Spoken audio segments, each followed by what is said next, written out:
Gracias a Karen, a Carmen por asistir el día de hoy y también a las personas que han venido. Mi nombre es Melissa Tamani y soy parte del colectivo líder de un proyecto nuevo que se ha fundado en Perú este año, que se llama Wikiacción Perú. Este es un proyecto que busca difundir contenido sobre Perú en la enciclopedia libre Wikipedia, pero nos concentramos en tres ejes que son la ecología, el género y la cultura, ¿sí? Lo hemos fundado este proyecto dos wikipedistas, Carlos Brescia y yo, que venimos trabajando ya hace algunos años en Perú con Wikipedia. Carlos organiza una editatón vinculada a los Andes, que se llama Wikilove Andes, en la que se crean páginas sobre patrimonio natural del Perú. Por mi parte yo dirijo un proyecto que se llama Arte más Feminismo Perú y desde el 2015 hemos estado creando biografías de artistas peruanas para subirlas a Wikipedia. Cada año en marzo organizamos una editatón de arte y feminismo. Vamos a organizar una nueva edición de esta editatón en marzo del siguiente año. Y bueno, con Carlos decidimos unir esfuerzos para visibilizar estos tres temas que nos parece que son importantes para una sociedad como el Perú. ¿No? Que son temas que tienen cada vez más vigencia y probablemente en el futuro la van a seguir teniendo. Wikimujer Perú es el primer evento que organizamos en el enfoque de género del proyecto. Hemos ya organizado actividades en el enfoque de cultura y de ecología, sobre todo en Tarapoto. Y pues con este evento lo que buscamos es un poco potenciar los proyectos de investigación que se han venido dando en los últimos años en el Perú acerca del rol de las mujeres en la historia y en diversos campos también, y tratar de reflexionar acerca de lo que nos dicen esas investigaciones y cómo Wikipedia nos puede ayudar a hacer llegar esta nueva información a una cantidad mayor de peruanos y peruanas, ¿no? Esto con el fin de que las personas en nuestro país puedan conocer mejor su historia en general tengamos una sociedad mejor, ¿no? En el país. Tengo un problema con mi presentación, no la puedo... oh, no la puedo... ahí está. Hay problemas para cambiar de diapositiva. El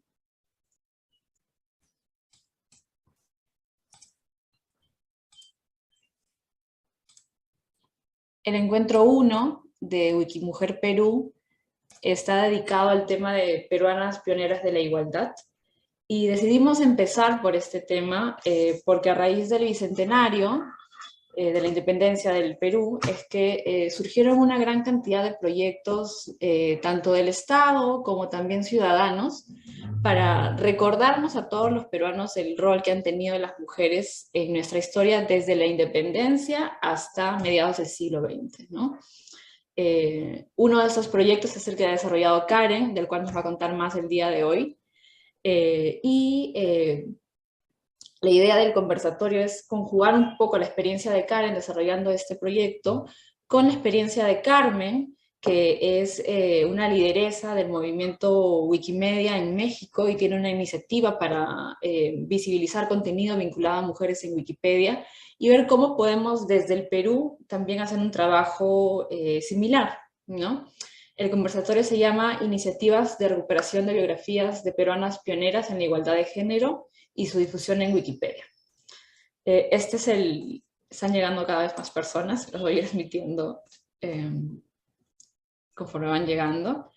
El encuentro es el encuentro 1, esperamos que esto sea un ciclo de encuentros mensuales que empieza en noviembre y la idea es llegar a marzo del 2022 con un panorama más claro de qué hace falta hacer en Wikipedia, ¿no? Con respecto a las biografías o los temas vinculados a las mujeres en general, ¿no? Entonces, este va a ser el primero, esperamos que hayan muchos más y van a ser de diferentes temáticas.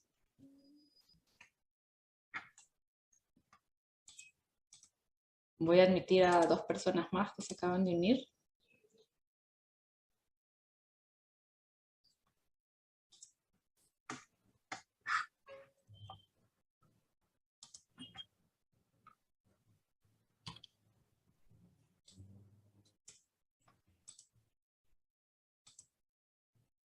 Bien, nuestras invitadas son Karen Bernedo y Carmen Alcázar.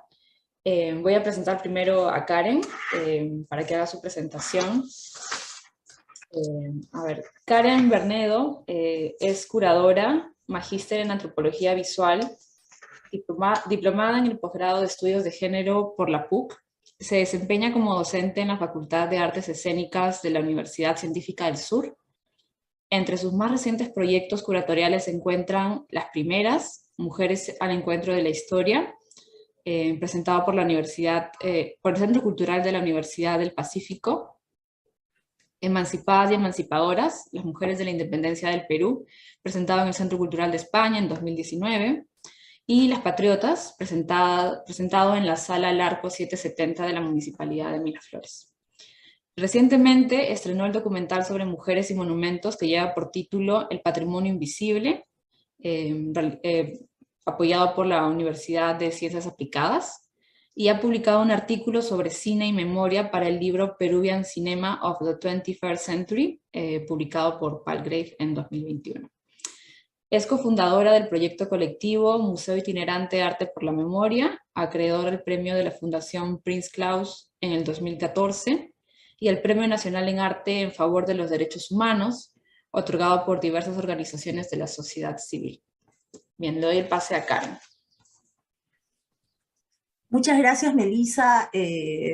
Muchas gracias a todas las organizadoras del evento, a Carmen, y les saludo y es un privilegio compartir mesa contigo, y a todos los presentes, a todos y todas las presentes. Bueno, felicito que existan estos espacios de encuentro que de alguna manera buscan equiparar la forma en la que ha sido contada la historia, y que creo que en eso coincidimos todas acá. Voy a compartir pantalla, voy a compartir una presentación. Me dice que no tengo, no tengo posibilidad de compartir, entonces no sé si... Te acabo de hacer host, ahora debes... ahora sí, ya. Acá.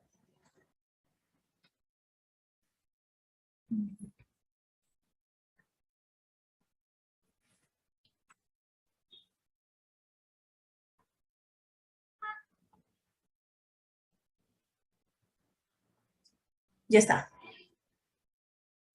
Como tengo 2 pantallas, no sé, se ve una pantalla nomás, ¿no? Ya, gracias. En mi computadora tengo 2 pantallas, a veces se comparten las 2.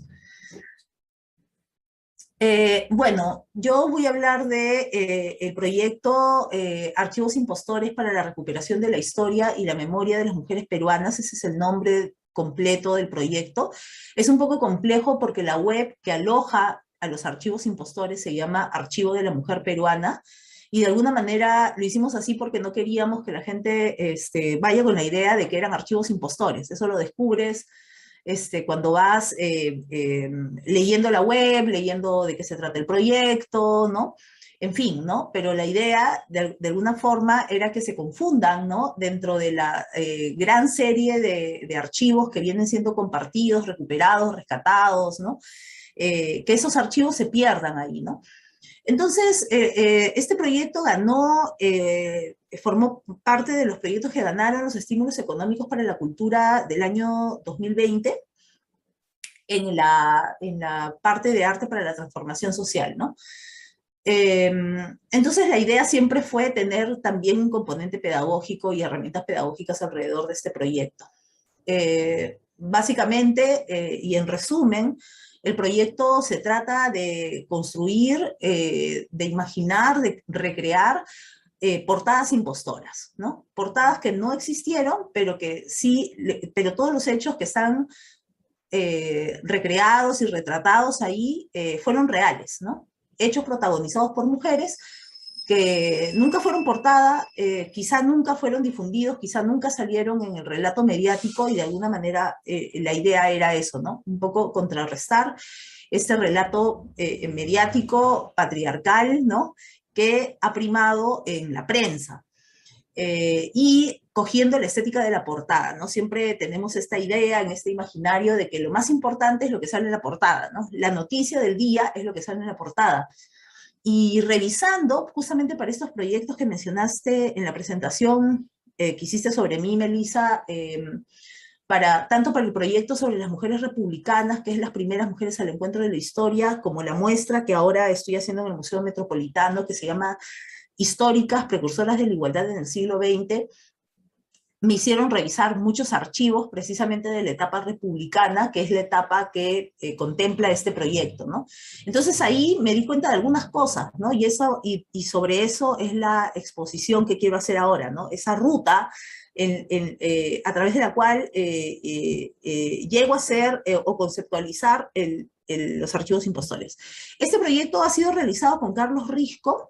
Él ha hecho la parte visual, digamos, yo he conceptualizado las portadas y él las ha materializado, pero hemos conversado mucho. Él ha sido un aliado muy importante en los últimos proyectos sobre mujeres que he venido haciendo, ¿no?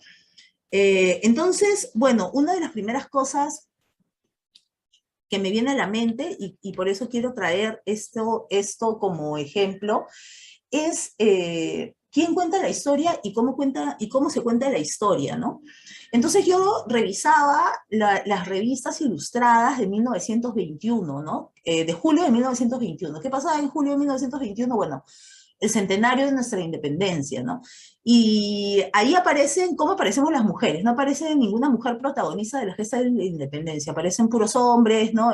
Militares, los caudillos de las rebeliones, y las mujeres del ayer, ¿no? Porque esta es la limeña de ayer y la otra es la señorita que es la limeña de hoy, ¿no? Son representadas la mayoría como, es la tapada limeña, ¿no? Hay mucho alrededor de la tapada limeña, ¿no? Entonces me puse a pensar en esta figura y en cómo la describen los cronistas europeos, cómo salen en los relatos de los hombres, por ejemplo, Ricardo Palma también habla sobre ellas, y cómo son sexualizadas, fetichizadas, erotizadas, ¿no? Cómo nosotros, hasta nuestros días ha llegado la idea de que la tapada limeña es un sinónimo de persona o de mujer conservadora.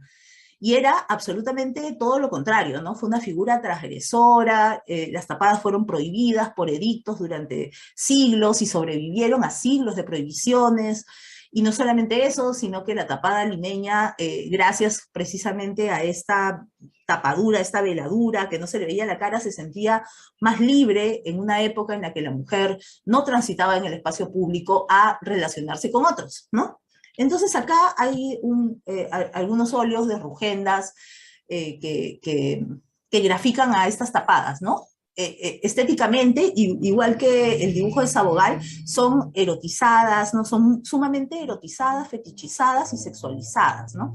Igual sobre la forma en la que se habla de ellos en los cronistas europeos, los cronistas viajeros, los cuadros que se pintan sobre ellas con esta cintura reducida, ¿no? Las curvas que siempre están presentes, ¿no? El gesto sensual. Y quería comparar dos formas de escritura de la misma historia, ¿no? Una que escribe un hombre y otra que escribe una mujer, que es Flora Tristán, que también habla de ellas, ¿no? Entonces el primero precisamente tiene va hacia este lugar, ¿no? Yo no sé si leen la pantalla, pero voy a leer la cita. Dice: el movimiento diario se coloreaba de infinitos matices. Gracias a las tapadas se volvía a encontrar ahí, a pleno sol, el atractivo picante y el encanto misterioso de un salón de baile de máscaras. No nos cansábamos de admirar esos trajes raros en medio de los cuales el vestido europeo, hay que confesarlo, hacía muy triste figura. Ese vestido en el Perú no es sino el índice de una condición elevada y el limeño se siente feliz cuando puede dejar el poncho para seguir las modas francesas. Las mujeres se resisten felizmente a esa influencia extranjera y se las ve ostentar con una encantadora coquetería en medio de todos esos peruanos vestidos a la europea, las irresistibles seducciones del traje nacional, ¿no? Entonces ahí hay exotización bastante fuerte, ¿no? De las tapadas. Mientras Flora Tristán, ¿no? Al mismo tiempo, ella escribe también en Peregrinaciones de una paria. Flora Tristán, una pionera, ¿no? Una protofeminista, una mujer que es de avanzada para su época, ella describe, ¿no? Después de lo que acabo de escribir sobre el vestido y los usos de las limeñas, se concebirá fácilmente que deben tener un orden de ideas diferentes al de las europeas, quienes desde su infancia son esclavas de las leyes, de las costumbres, de los hábitos, de los prejuicios, de las modas, de todo, en fin. Mientras que bajo la saya, la limeña es libre, goza de su independencia y se apoya confiadamente en esta fuerza verdadera que todo ser siente en sí cuando puede proceder según los deseos de su organismo. La mujer de Lima, en todas las situaciones de su vida, es siempre ella. Jamás soporta ningún yugo. Soltera, escapa al dominio de sus padres por la libertad que le da su traje. Cuando se casa, no toma el nombre del marido, conserva el suyo y siempre es la dueña de su casa. Cuando el hogar la aburre, mucho se pone su saya y sale como lo hacen los hombres al coger su sombrero. Procede en todo con la misma independencia de acción. Entonces, esta es la descripción que hace Flora Tristán, que sí identifica esta independencia, esta libertad, probablemente también exagera, ¿no? Porque estamos hablando de que eso lo escribe en el siglo XIX, en la primera mitad del siglo XIX. Sin embargo, ella tiene una visión y una proyección bastante progresista para la época y abierta, y una lectura que le da agencia, que le otorga agencia a las mujeres tempranamente para la época, ¿no? Y sin embargo, el relato de Flora Tristán ha sido totalmente invisibilizado y lo que ha primado han sido los relatos que han escrito los hombres, que han impregnado los hombres sobre las tapadas limeñas. Uno de ellos es Ricardo Palma, por ejemplo, ¿no? Las tradiciones peruanas de Ricardo Palma. Entonces eso me hizo pensar en una primera cosa que sirvió mucho para los archivos impostores, que es mirar siempre quién cuenta la historia, ¿no? La interpretación de esas hazañas, ¿no? El mismo hecho, quién está contando y cómo lo están contando. Entonces eso me lleva a lo siguiente, ¿no? Y es la independencia y es esta efervescencia por el bicentenario que tenemos ahora. Y pensando en todas estas discusiones que ahora tenemos sobre cómo ha sido invisibilizada la mujer, me pongo a pensar que eso es bastante paradójico. Bueno, en este cuadro, bueno, también se puede notar que no aparecen mujeres, y que la única mujer que aparece en el primer plano y dentro del público es una tapada, precisamente, ¿no? Y que, bueno, esta es la imagen que nos ha quedado grabada como en piedra de la independencia. Si decimos independencia del Perú, es esta imagen de hombres blancos, curas, militares, ¿no? Y que no hay indígenas y no hay mujeres, ¿no? Pero bueno, para no desviarme, que ese es otro tema, ¿no? Hablar del cuadro de Juan Lepiani, me doy cuenta que el primer reconocimiento importante y además grande que se le da a las mujeres por el número de mujeres beneficiadas se da al inicio de la República, ¿no? Entonces hablamos de las mujeres invisibilizadas y tú dices, ¿cómo? Si en 1822 se condecora a más de 188 mujeres. Nunca en el Perú se ha condecorado tantas mujeres, ¿no? Por sus acciones valerosas con la Orden del Sol. Esto quedó en nada, no volvió a ser política pública, no se hicieron fechas conmemorativas, ¿no? Y este hecho no ha sido recuperado sino hasta ahora. Entonces, nuevamente, ¿cómo se cuenta la historia y cómo se interpretan esas hazañas, ¿no? Que esa es otra cosa interesante de ver. Entonces, el decreto lleva por título Al patriotismo de las más sensibles, ¿no? Que era la inscripción que tenías que ponerte en la banda de seda que correspondía a la condecoración que San Martín le estaba otorgando a estas patriotas. Entonces, para leer unos fragmentos del decreto, que para ilustrar mi punto de vista, San Martín dice, ¿no? El sexo más sensible naturalmente debe ser el más patriota. El carácter tierno de sus relaciones en la sociedad, ligándolo más al país en que nace, predispone doblemente en favor todas las inclinaciones. Las que tienen nombres, expresión de madres, esposas e hijas, no pueden menos que interesarse con ardor en la suerte de la que son objeto. Luego habla el bello sexo del Perú, cuyos delicados sentimientos revelan sus atractivos, ¿no? Y en fin. Entonces, cuando le dan esta condecoración a 188 mujeres, estamos hablando de mujeres que inclusive han participado en en campos de batalla, ¿no? En Manuela Sáenz, en la batalla de Pichincha, en la batalla de Ayacucho, y estamos hablando de mujeres que articularon corredores de espionaje, que donaron sus fortunas, ¿no? Que arriesgaron sus vidas, ¿no?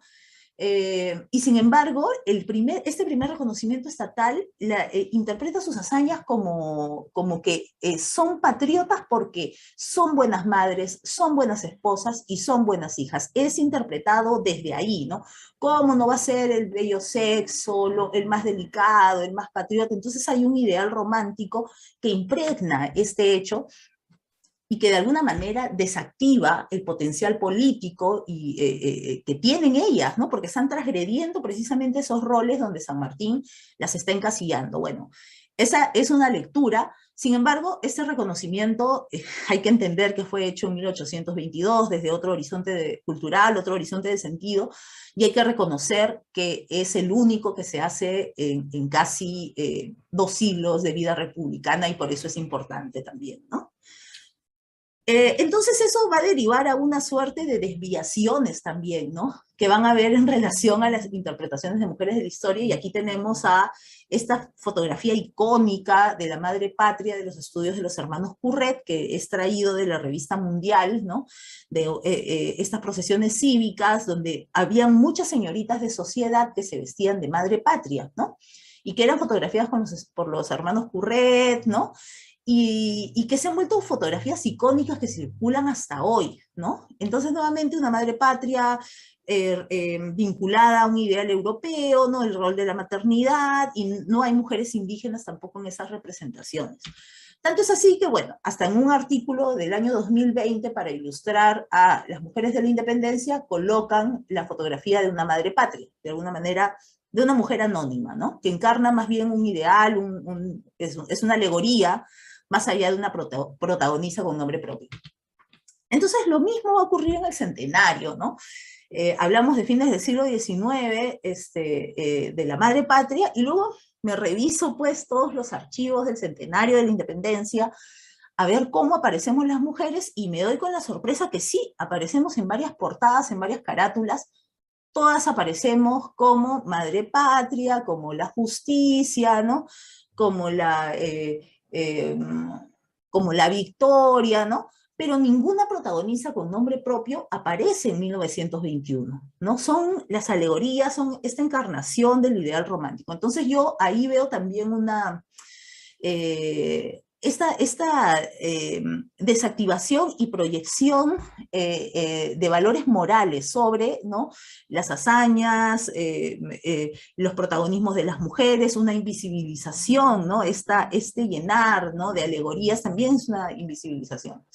Y lo mismo ocurre, no sé si he traído las diapositivas, bueno, lo mismo ocurre en el espacio público, ¿no? O sea, si miramos el repertorio monumental, escapa un poco al tema, pero solamente quería traerlo rápidamente. Los monumentos que son regalados en el centenario de la independencia en el Perú, también las mujeres aparecemos solamente como alegorías, ¿no? El monumento al combate de 2 de mayo, ¿no? Que es la representación de la Victoria, y el monumento de la Plaza Francia, que es un regalo del gobierno de Francia, que es la libertad. Entonces son los 2 únicos monumentos donde aparecemos las mujeres, y aparecemos nuevamente como alegorías, ¿no? Mientras que se inaugura el monumento a San Martín, Manco Cápac, Francisco Bolognesi, pues, ¿no? Todos los hombres sí tienen sus nombres y apellidos bien puestos, ¿no? Entonces sigo revisando la prensa, ¿no? Que es por eso que surge el proyecto precisamente de los archivos impostores, y me doy cuenta, pues, que las mujeres, en el mayor de los casos, somos vistas como una colectividad muy orientada también a la señorita de sociedad, ¿no? Entonces, mientras que en este especial del centenario aparece este collage muy famoso también de Curret, que dice flores limeñas, ¿no? Una especie de, además, las flores, ¿no? O sea, también hay este tema de la comparación de la mujer con la flor, ¿no? La delicadeza, etcétera. Flores peruanas, ¿no? Y al costado, pues también una serie de especiales de hombres profesionales.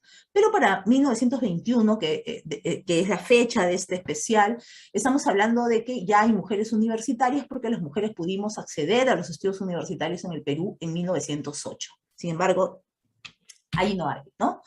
Y los hombres aparecen en las portadas, si se van a una recepción, los hombres aparecen con sus nombres, con sus fotografías, con su quehacer profesional, ¿no? Etcétera. Los historiadores, ¿no? Que si vemos, esta foto de los historiadores siempre la traigo porque si ves quiénes están escribiendo la historia, te das cuenta por qué la historia está escrita de esa forma, ¿no? Ni una sola mujer. A la vez también es interesante ver cómo en estas fotos de Curret que hemos visto, parte del repertorio de las fotos de Curret, también están estas grandes mujeres, ¿no? Soy la Aurora Cáceres, Elvira García García, Clorinda Mato de Turner, Antonia Moreno de Cáceres, María Jesús Alvarado, Teresa González de Fanny, todas ellas fueron fotografiadas también por el estudio de los hermanos Curret, y gracias a eso las conocemos. De hecho, ustedes han usado para este conversatorio la fotografía de los hermanos Curret como portada, que es de la educadora Elvira García García, ¿no? Que es bastante importante. Yo justamente sobre ella, sobre esta fotografía, tenía algo que decir, porque me parece bien curioso la estética de esta imagen, ¿no? El corset que ella lleva, que le hace esta cintura, es impresionante. Siempre me ha impresionado esa fotografía de Elvira García García. Y cuando leemos su biografía, que esta mujer ha sido directora pues, de los colegios más importantes del Perú, una educadora de vanguardia, ¿no? Por ejemplo, a ella le debemos que las mujeres podamos hacer educación física, ¿no? Cuando, cuando los padres retiraron a sus hijas del Liceo Fanning, cuando ella implementó, ¿no? Los primeros cursos de calistenia para mujeres, en fin, ¿no? Y ha sido directora del Educandas de Cusco, del Primer Colegio Nacional de Mujeres, de varios liceos, en fin. Y me sorprendía que por qué no habían fotografías de mujeres trabajando, ¿no? Trabajando en sus oficinas como sí hay de hombres.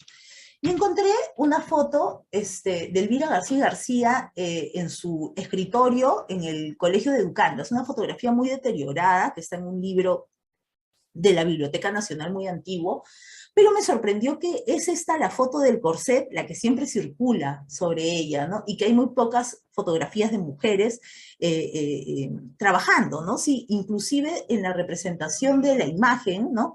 Hay ya un corset, ¿no? Entonces, estas fueron unas primeras reflexiones sobre las cuales yo me basé para poder hacer que me dieron las primeras pistas para poder reescribir en el archivo, poder inventar esos archivos, ¿no? Y más allá de criticar los archivos que estamos viendo, cómo podemos recrear un nuevo imaginario, donde las mujeres sí aparezcamos, ¿no? En fin, y es ahí que sale y que surge el proyecto de los archivos impostores. Eso lo voy a explicar después. Entonces, estos archivos que voy a pasarles brevemente para no pasarme del tiempo, son precisamente eso, ¿no? Una reescritura de la historia, ¿no? Una reescritura, no de la historia, porque los hechos que están ahí sucedieron, ¿no? Una reescritura más bien de la interpretación, ¿no? Del relato mediático que representó, sobre todo en la prensa ilustrada, ¿no? Las hazañas de las mujeres, ¿no? En las que, por ejemplo, Clorinda Mato nunca fue portada, ¿no? Nunca fue portada una de las mujeres más importantes, más golpeadas también por su activismo, por su feminismo, ¿no? Que criticó duramente a la iglesia, que muere en el exilio, que le incendian los libros, libros donde ella criticaba duramente a los curas, ¿no? Y de hecho me sorprende mucho que el único busto que existe de ella le hayan puesto un crucifijo en el pecho, ¿no? Cuando Clorinda les comulgaron, pues el arzobispo la hizo que incendien sus libros, ¿sabes? Sin nido, que es el hecho que retrato en los archivos impostores, ¿no? Que quemen los libros de una de las escritoras más importantes del Perú y que le exilien, pues eso es motivo, ¿no? De que salga en algún periódico, ¿no? En el tema de educación, bueno, el archivo lo pueden ver completo en la página archivodelamujerperuana.pe. Se divide en colecciones, entonces ustedes pueden mirarlo por colecciones, pueden mirarlo por temas, tiene un buscador bastante amplio, ¿no? Entonces hay hechos concretos en los cuales algunas de las mujeres son protagonistas, otros que son hechos que marcan etapas, que marcan hitos, como puede ser el primer Colegio Nacional de Mujeres que se hace en Lima, ¿no? O la apertura del Liceo Fanning, que significa un poco sacar de la educación de las mujeres, arrebatárselas al clero, porque hasta ese entonces eran las educandas, ¿no? Las congregaciones religiosas las que educaban a las mujeres, ¿no? La primera mujer que puede ir a la universidad, ¿no? Que es un hecho bastante significativo, que sale en páginas interiores de la prensa local cusqueña, pero que en Lima es una noticia que pasa totalmente desapercibida, al igual que Laurester Rodríguez Dulanto, que es la primera médica. Ellas, por ejemplo, van a la universidad antes que salga la ley de 1908, ¿no? En el deporte, por ejemplo, también es bien interesante, en el tema de la primera mujer que logra volar un avión ella sola, ella nunca es portada, no aparece ni media noticia sobre la hazaña, sobre lo que logra hacer Carmela Combe, ¿no?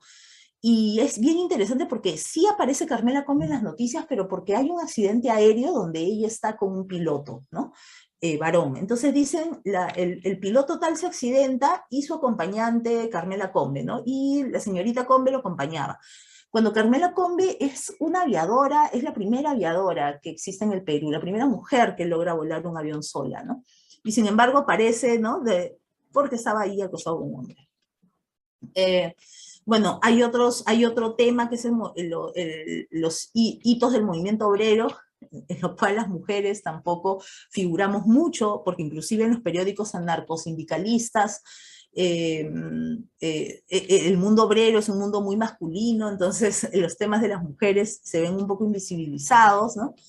Y el tema de la política, que es muy interesante, esta es una de las portadas que a mí me gusta mucho, porque también durante años se creyó que la primera alcaldesa del Perú era Anita Fernandini de Naranjo, que es la primera alcaldesa de Lima, y sin embargo, a partir de un rescate de un archivo familiar, el nieto de Dora Madueño encuentra, él sabía que su abuela había sido alcaldesa en 1945 y encuentra los documentos, los discursos, logra encontrar una reseña en el periódico.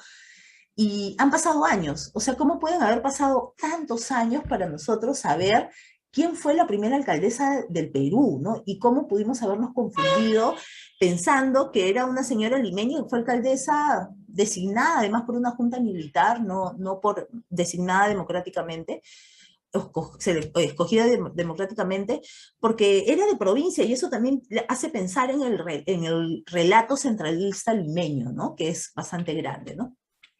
Entonces también, bueno, hay una sección de feminismo, ¿no? Y también una sección que tiene que ver con las fuerzas del orden y seguridad, que me parece que es un tema bastante por investigar. Es un terreno en el cual falta mucho, creo que las investigadoras miran más el tema cultural y político, ¿no? La producción artística, literaria, ¿no? La política, las pioneras políticas, qué sé yo, ¿no? Pero en este tema, ¿no? Las primeras que hacen servicio militar, el cómo las mujeres se abren paso en un mundo tan masculino como puede ser la policía, el ejército, eh, las fuerzas de seguridad, ¿no? Como puede ser las bomberas, las primeras paracaidistas. Yo he investigado un poco por ahí y realmente es un tema fascinante. Nosotros hemos hecho algunas portadas sobre ellas, pero yo creo que es un tema bastante amplio en el cual hace falta seguir investigando desde el enfoque de género, ¿no? Se ha hecho la historia de los bomberos, se ha hecho la historia de la policía, la historia de las Fuerzas Armadas, la historia de la Marina, pero no desde el enfoque de género, ¿no? Porque yo creo que encontraríamos historias bastante particulares y valiosas. Entonces, también hablamos de la independencia a modo de efeméride, porque no se puede hacer sincrónicamente, porque en esa época no había prensa ilustrada. Y nada, yo lo dejaría ahí, porque creo que ya me pasé bastante, y ya, lo demás lo dejo para las rondas de preguntas. Muchas gracias. Muchas gracias, Karen. Estupendo tu participación. Para las participantes les recuerdo que pueden hacer preguntas a partir de este momento a través del chat y vamos a tener un momento para responderlas al final de la charla, ¿sí? Ahora me gustaría darle el pase a Carmen Alcázar. Primero la voy a presentar. Carmen es politóloga, feminista y wikipedista. Ella participa desde el 2011 en el Movimiento Mundial de Conocimiento Libre a través de Wikipedia, la Enciclopedia Libre de Internet y los proyectos Wikimedia. Es directora de Wikimedia México y fundadora de Editatona, proyecto de reducción de la brecha de género en Wikipedia, nacido en México y replicado en países de Iberoamérica. Se ha presentado en las principales universidades públicas y privadas de México y distintos recintos para hablar de conocimiento libre, proyectos Wikimedia e inclusión tecnológica. Ha dado conferencias en Argentina, Chile, Hong Kong, Brasil, acerca de la brecha de género en la tecnología. Ha escrito artículos en publicaciones especializadas como XRDS, Crossroads de la Asociación lo voy a leer en inglés, The Association of Computing Machine Magazine for Students, en genderit.org y Latinoamérica in a Glimpse de APC y la ONG Derechos Digitales de Chile. Ha sido facilitadora en el curso Mujer, Poder y Medios del Danite Center at the University of Texas en Austin. Le doy el pase a Carmen. Hola, buenas tardes a todas y a todos. Estoy muy contenta de poderles compartir un poco pues de los orígenes de Editatona, este proyecto y bueno, por qué salió a la luz.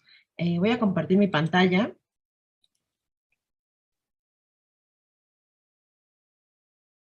Creo que me tienes que poner como host. Ok.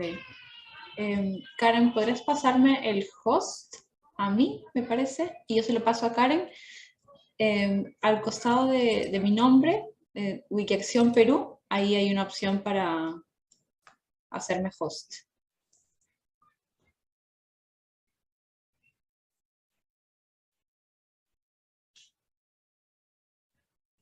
Ok, gracias.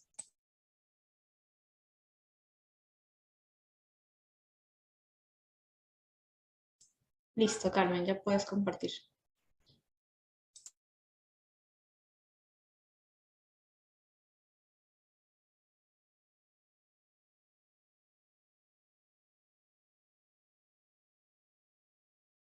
Y estás en mute. Perdón. Ya acabé. Era para ver si me estaban escuchando.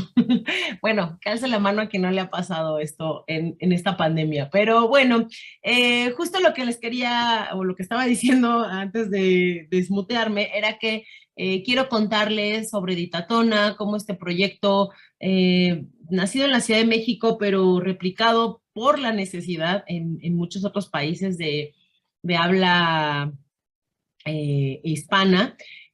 ¿Por qué salió? ¿Por qué? O sea, ¿qué fue lo que nos motivó a realizarlo? Entonces, tengo algunas diapositivas, la verdad es que no quiero hablar muchísimo, aunque soy experta en hablar muchísimo, pero la idea es como que después tengan preguntas y podamos resolverlo. Bueno, lo primero, esta portada de la presentación, esta es una manta que hicimos algunas mujeres wikipedistas en la Ciudad de México en 2018, creo, se hizo una gran marcha contra la violencia hacia las mujeres en abril. Fue una marcha como nunca antes había habido, ¿no? De mujeres en la Ciudad de México, y pues algunas wikipedistas salimos en un contingente hablando de pues violencia, toda la violencia que vivimos las mujeres en distintas acepciones, ¿no? Pero en el caso de Wikipedia y en el caso de la historia de la humanidad, sabemos y tenemos claro que la invisibilización de las mujeres en la historia también es violencia. Entonces, justamente con esta manta que hicimos con nuestras manitas y por eso no se ve tan bonita, salimos a marchar, a manifestarnos. Primero, pues quiero hablar de Wikipedia, que seguramente hay muchos datos que ustedes ya saben, pero sí quiero que quede muy claro que Editatona es un proyecto que nace para Wikipedia, que vive y convive en Wikipedia, ¿no? Wikipedia es una enciclopedia libre que habita Internet desde hace 20 años, justamente este año cumplimos 20. siendo o nos convertimos en el principal sitio de referencia en Internet. Es un proyecto que tiene por objetivo o lo que pretende es que todo el conocimiento de la humanidad se encuentre en un espacio, y ese espacio tiene ciertas características, como que no tiene costo, no tiene publicidad, es de acceso libre y que cualquiera pueda participar. Cualquiera puede leer, comentar, debatir, editar y crear artículos. Pero cualquiera pues tiene algunas restricciones que las vamos a ver un poco más adelante. Pero la idea es que cualquier persona que tenga, o bueno, más bien hablemos de las restricciones, ¿no? Que tienes que tener una conexión a internet, tienes que tener un equipo para poder conectarte y escribir, pues una computadora, una tableta, hasta un celular. También prácticamente es necesario tener conocimientos de cómo hacer una investigación documental. Por eso es que la mayoría de las personas que editamos Wikipedia tienen una escolaridad de licenciatura, la mayoría, no digo que todas, ¿no? Porque, bueno, pues te da los parámetros para hacer una investigación documental. Y a ninguna persona que edita Wikipedia tiene alguna remuneración. Bueno, no quiero decir a ninguna, pero el porcentaje mayoritario son las personas que de manera voluntaria comparten su conocimiento. Puede ser que haya algunos editores o editoras que sí tengan algún tipo de remuneración por alguna empresa o algo así, pero tienen que declararlo en su perfil de usuario o usuaria, porque la idea es que esto se convierta o se convirtió en un proyecto colaborativo sin fines de lucro. Este proyecto, en la historia de la humanidad nunca había habido algo así, ¿no? Algo así de grande, de mundial, ¿no? Hay 300 Wikipedias, cada una es un idioma distinto. Por ejemplo, pues están los idiomas oficiales de la ONU, pero también hay idiomas de comunidades indígenas, idiomas originarios, hay idiomas que ya ni se hablan, ¿no? Pero que también tienen una versión de Wikipedia, y esto pues lo ha convertido pues, en un caso de éxito, ¿no? Como es una representación de la sociedad Wikipedia, pues no se escapa del machismo, ¿no? Tenemos algunos parámetros, algunos datos, algunos indicadores que, pues esto, nos señalan que hay machismo como en toda la sociedad, en todos los proyectos de las sociedades, y bueno, y también hay mujeres y hombres que trabajamos por erradicarlo.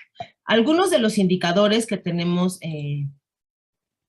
sobre el machismo en Wikipedia es que las mujeres somos el 10% de las personas que editan esta enciclopedia libre de Internet. Es decir, que de cada 10 editores solamente una es mujer. Y aquí ya vienen un poco las razones de por qué hicimos Editatona, ¿no? En 2014, que fue cuando llegó a mis manos y de algunas otras compañeras en México, este dato, ¿no? Que provenía de una encuesta que había hecho la Fundación Wikimedia para saber el perfil del wikipedista promedio y pues justo, ¿no? Del wikipedista, porque el 90% eran hombres. La verdad es que nos sorprendió mucho, nos asustó también, porque al final, al ser una herramienta que todo el mundo usa, que es de fácil acceso, que utilizan estudiantes de casi cualquier nivel académico, o utilizas en la oficina, en la escuela, o sea, en los trabajos, en las universidades, en los centros culturales, que estuviera escrita por solamente una parte de la población, o mayoritariamente por una parte de la población, pues sí, nos asustaba, ¿no? Entonces empezamos a visualizar, o más bien a intentar visualizar cómo esto afectaba el contenido en Wikipedia. Pasamos muchos momentos muy desagradables, como consultar artículos de procesos o funciones de las mujeres, no sé, por ejemplo, el artículo de la menstruación, que evidentemente había sido escrito por alguien que jamás en su vida había menstruado, el artículo de los genitales, ¿no? Es más, el propio artículo de la mujer versus el artículo del hombre, ¿no? Que la mujer siempre es como se despliega del hombre, ¿no? Pero no solamente ahí. En 2014 hicimos un conteo en las biografías que había en Wikipedia en español, ¿no? Y de cada 100 biografías, solamente 12 eran de mujeres. Esto nos alertó muchísimo. Después empezamos a indagar qué profesiones tenían estas 12 mujeres de cada 100 biografiadas, ¿no? La mayoría, después de pasar este grupo de mujeres icónicas o de mujeres top, ¿no? Que sí o sí tenían artículo, no sé, pienso en Marie Curie, en Frida Kahlo, ¿no? O sea, estas mujeres que iban a tener artículo porque son demasiado reconocidas en la historia universal, pero pasando a ese top, ese grupo top, las profesiones que tenían las mujeres biografiadas en Wikipedia en español en 2014 eran actrices, modelos, actrices porno, cantantes, integrantes de grupos musicales, faltaban escritoras, faltaban científicas, faltaban políticas, deportistas, activistas, periodistas, las profesiones que ustedes me digan, ¿no? Médicas, aviadoras, ¿no? Como mencionaba Karen, o sea, faltaban muchísimas profesiones y pues claramente es un indicador de que el 90% de las personas que editan Wikipedia son varones, o sea, son las profesiones que consumen, que conocen y por eso son de las que escriben. Después, no quisimos quedarnos con el, ay, bueno, sí está muy mal y pues este es el resultado, y nos empezamos a preguntar por qué eran pocas mujeres editando Wikipedia. Aquí yo quisiera hacer como un paréntesis aclaratorio de, yo empecé a editar Wikipedia en 2011, y muchas veces me preguntan, bueno, ¿y por qué pasaste 3 años sin darte cuenta que no había mujeres editando Wikipedia? ¿No? Y la verdad es que, por fortuna, la mayoría de eventos, por no decir la totalidad, yo creo, de eventos de Wikimedia México en esos 3 años, tenían una paridad. Yo nunca participé en un evento de edición en donde no hubiera mujeres o donde yo fuera la única mujer. Siempre era como muy parejo, ¿no? La verdad es que yo no me había percatado porque también es cierto que en esa época trabajábamos muy en lo local, ¿no? O sea, muy en la Ciudad de México, muy de pronto íbamos a algún otro estado a hacer un editatón, pero siempre era muy en lo local y no lo habíamos identificado.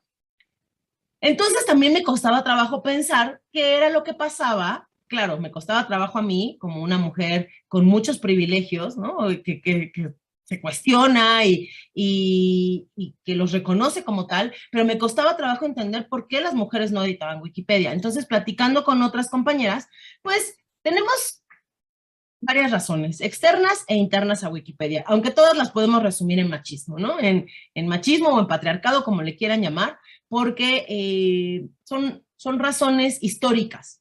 La primera, para mí, una de las principales, es que Wikipedia se basa en el voluntariado. Como ya lo platicamos al principio de la presentación, Wikipedia se basa en el voluntariado. Esto quiere decir que necesitas tiempo libre para editar. Y eso es algo que las mujeres no tenemos, y no por decisión, sino porque los roles que nos impuso la sociedad nos dijeron, ustedes, que nacieron mujeres, tienen que atender las tareas de cuidados, ¿no? Entonces tienen una doble o triple jornada en donde una no es remunerada, y por eso pongo esta imagen, ¿no? Hay una jornada de trabajo que no es remunerada y que se trata de cocinar, lavar, ropa, platos, atender a hijos, hijas o atender a cualquier familiar, tener la casa en orden, y eso consume tiempos, es una jornada. Yo antes decía es una mini jornada de trabajo, pero no es cierto, es una jornada laboral también, ¿no? Entonces, si llegas de casa, de la oficina, llegas a la casa, empiezas con esas tareas que no elegiste, pero que bueno, te tocaron, ¿no? En esta rifa, que no tuvimos buena suerte, pues claro que te queda muy poco tiempo al finalizar el día, ¿no? Y generalmente lo que hacemos las mujeres en Internet es consumir el contenido que alguien más hizo, ¿no? Esto no nada más es en Wikipedia. En general, las mujeres en Internet somos consumidoras de contenido, no prosumidoras. O sea, no producimos a la misma par que los varones. Entonces, pues si llegas muy cansada y te queda 1 hora, generalmente lo que vas a hacer es ver una serie, consultar tus redes, a lo mejor leer algo, no sé, algún medio de comunicación o leer algo, ver TikTok, qué sé yo, pues. No te da la vida, no te alcanzan las horas del día para sentarte a hacer una investigación documental, descubrir cómo funciona Wikipedia, subir el artículo, darle seguimiento, porque es un proceso que, si bien no es imposible, también tiene sus cosas. En México tenemos una frase que dice, no son enchiladas, ¿no? Porque las enchiladas son muy fáciles de hacer. Entonces, cualquier cosa que representa un poquito más de complejidad, decimos, no son enchiladas. Pues es eso, Wikipedia, ¿no? Y esto también va a la par de que, también por machismo, las mujeres llegamos tarde al contacto con las máquinas. ¿no? No es algo que también, que nosotras decidimos, que nosotras dijimos, oye, me parece bien quedarme en casa y no salir a la fábrica, ¿no? O me parece bien nunca manejar un automóvil, o me parece bien no tocar una computadora, sino más bien fueron otra vez, ¿no? Estos roles, la sociedad define, desde niñas, no toques el taladro que te vas a lastimar, esto déjaselo a tu hermano, hay una computadora en casa, bueno, pues primero la usa mi papá, luego mis hermanos y al final yo. Entonces, esto hace, o sea, por eso yo decía que son razones históricas, hace que tengamos cierta desconfianza cuando usamos una plataforma por primera vez. Esto casi no les pasa a los varones. No quiero decir que a ningún hombre le pasa, pero casi no les pasa, ¿no? A las mujeres, cuando nos enfrentamos nos hacen el cambio de, no sé, de iOS a Android, es como, oh, no lo estoy entendiendo. Cuando abrimos una nueva red social, pues le invertimos bastante tiempo en revisar cómo funciona, cómo podemos contribuir y pues evidentemente Wikipedia pues tiene su maña, ¿no? Tiene sus cosas que hay que aprender. Entonces, si vamos solas, de pronto, si después tenemos las 2 horas y decimos, ahora sí es el día que voy a escribir el artículo, tal vez enfrentarnos la primera vez a una edición dentro de la parte técnica de Wikipedia puede costarnos trabajo. Y pues tenemos razones internas a Wikipedia, ¿no? Que estas a mí me cuestan mucho trabajo porque yo llevo 10 años participando en este movimiento y me duele mucho, pero es una realidad que tenemos que aceptar y tenemos que visibilizar que dentro de la comunidad de wikipedistas hay machismo, hay acoso, hay mansplaining, hay violencia, hay mensajes, hay comentarios violentos en nuestras discusiones, violentos en nuestras ediciones, no tenemos la misma tranquilidad cuando hacemos un artículo de que no va a ser borrado o de que no va a tener ningún problema que los hombres, ¿no? Cuando un hombre hace un artículo, pues redacta, sube, apaga computadora y se va. Y las mujeres no. Generalmente tenemos que revisar, ya me lo plantillaron. Plantillar quiere decir que alguien lo propuso para que lo borraran.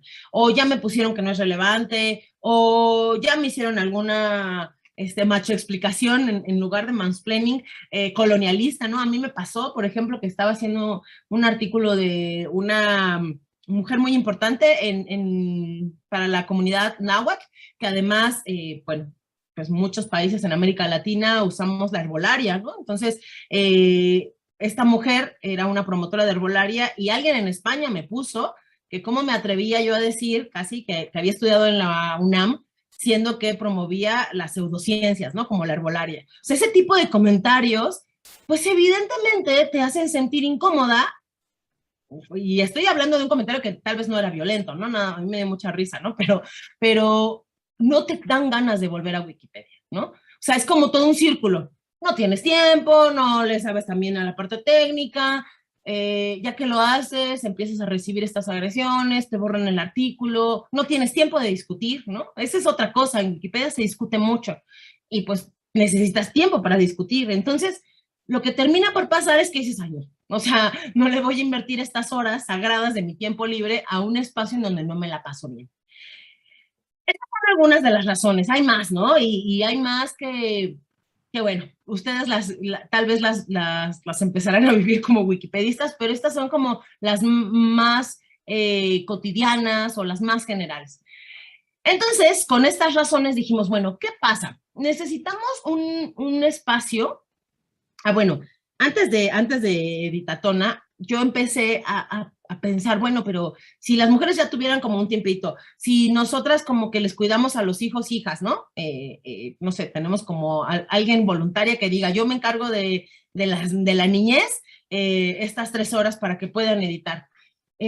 Pues empecé a revisar en los talleres, yo desde esos años empecé a dar talleres de Wikipedia a grupos mixtos y me empecé a percatar que seguramente alguien que esté al frente de un grupo como docente lo sabe perfecto, ¿no? Pero yo era mi primer acercamiento como facilitadora. Me empecé a percatar que cuando las mujeres hacían una pregunta, cualquier pregunta, siempre había un varón, o muchas veces había un varón, que se burlaba de la pregunta, que subestimaba la pregunta, que hacía algún ruido, ¿no? O sea, de, oiga, ¿y cómo pongo la referencia? Ay, ese tipo de cosas, pues hacían que las demás mujeres ya no preguntaran nada. O sea, se quedaban con lo que iba diciendo, en mi caso yo como tallerista o alguien más, pero no preguntaban nada, ¿no? Entonces como que dije, claro, o sea, es como muy, suena, tiene mucho sentido, ¿no? Entonces empezamos a visualizar eventos sin hombres, así tal cual.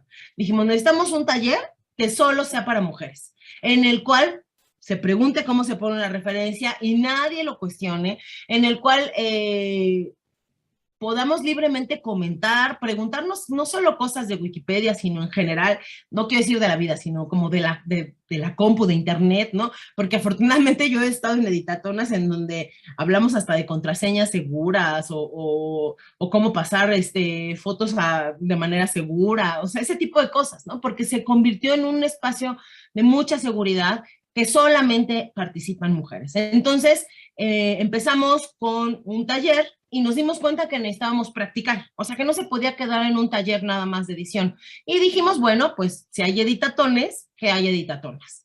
Un editatón es un maratón de edición, en donde se crean artículos, se mejoran, se actualizan artículos en Wikipedia, y decidimos hacer lo mismo, pero solo para mujeres.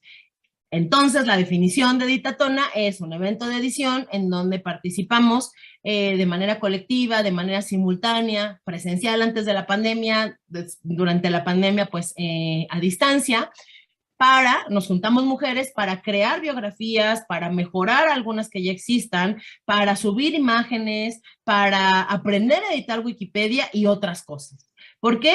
Porque en las editatonas no solamente enseñamos qué botones se aprietan de Wikipedia, sino también damos algunas recomendaciones sobre cómo hacer una investigación con perspectiva feminista, es decir, cómo vamos a tratar el tema de una biografía, por qué no es necesario poner si la persona, la mujer biografiada tiene hijos, hijas, por qué no es necesario saber si ya se casó, si se divorció, este tipo de cosas que también pasan en los artículos de Wikipedia, ¿no?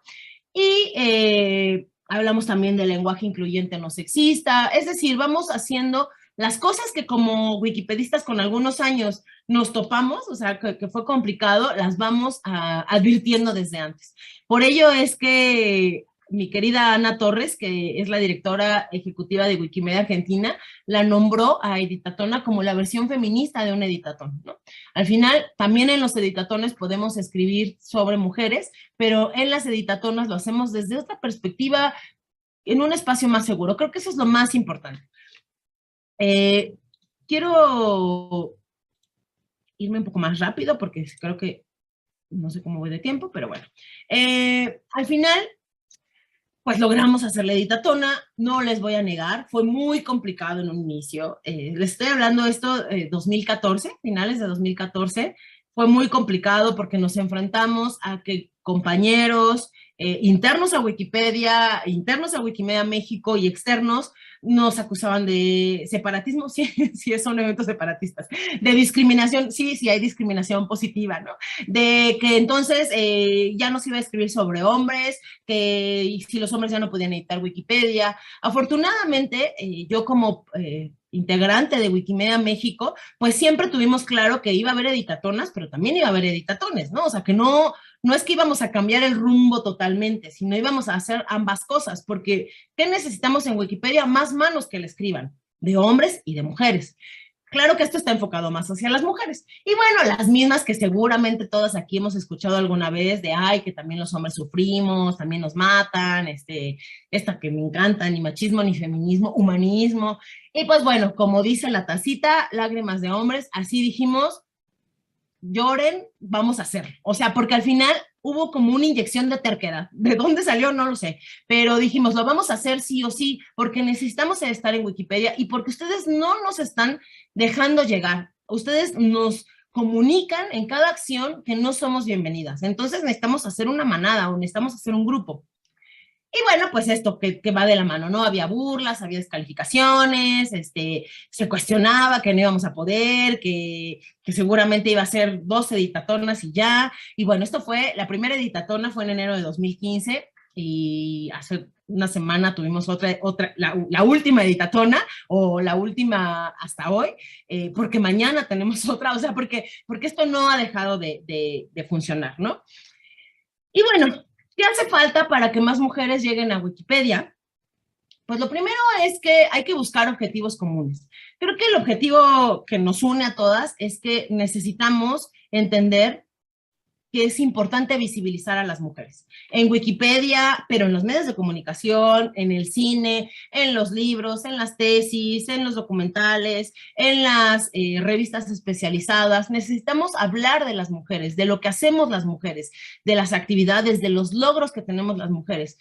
Fuera de, muy de la mano, como todo lo que explicó Karen, ¿no? Fuera de ser la madre amorosa, o la rosa intocable, o la que siempre es buena, o la que siempre se encarga de atender a los demás, no, o sea, también somos revolucionarias, guerrilleras, soldadas, pilotas, médicas, científicas, presidentas. Necesitamos hacerlo visible, no solamente para sacudirnos esa violencia que también es parte de la vida, sino para ser un referente para las niñas y las adolescentes. Esto es muy importante, porque para que las niñas y las adolescentes pasen del me gustaría ser astronauta a voy a ser astronauta, necesita ver un astronauta, necesita saber que existe una mujer astronauta, necesita saber que existe una mujer presidenta.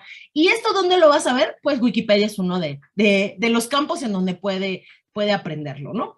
Buscar aliadas es básico, garantizar la integridad de las participantes, esto es muy importante. Yo estoy segura que pasa en todos los países, pero pues Internet es un entorno violento para las mujeres, ¿no? Hay encuestas en mi país que dicen, la última encuesta arrojó que 8 de cada 10 mujeres en México han sufrido violencia, en línea y fuera de línea. Y estamos en una emergencia en México porque tenemos 10 feminicidios al día.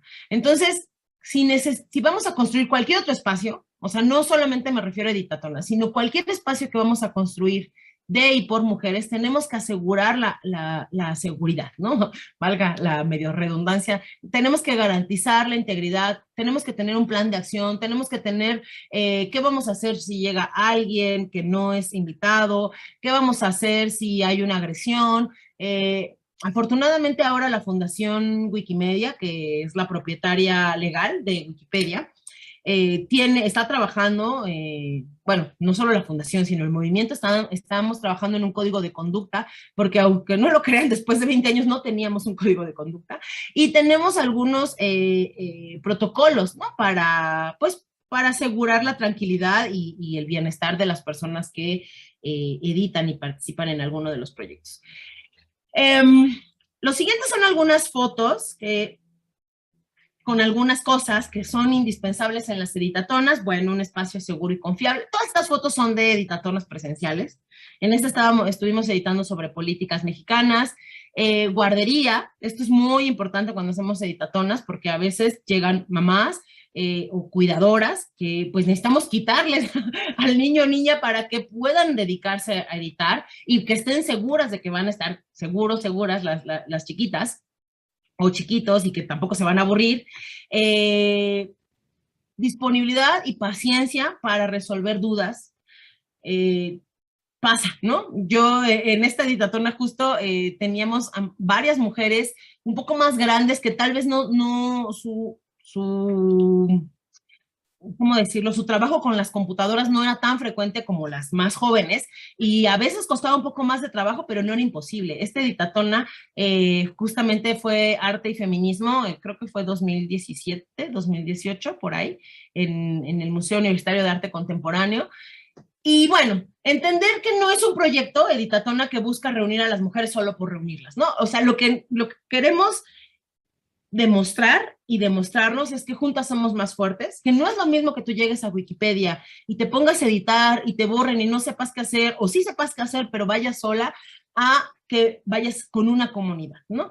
Que esta comunidad te diga, no lo vuelvas a hacer, no vuelvas a hacer el artículo borrado, pide su restauración, o antes de que lo borren, habla con el editor que lo plantilló, o esto mejor no lo escribas porque se ve promocional, o ese tipo de tips que vamos a encontrar en esta comunidad, que además, pues, ha cruzado fronteras, ¿no? Porque no nada más se han hecho en México y en ciudades de México. Ahorita les voy a poner un mapita muy breve para que vean en dónde se ha hecho.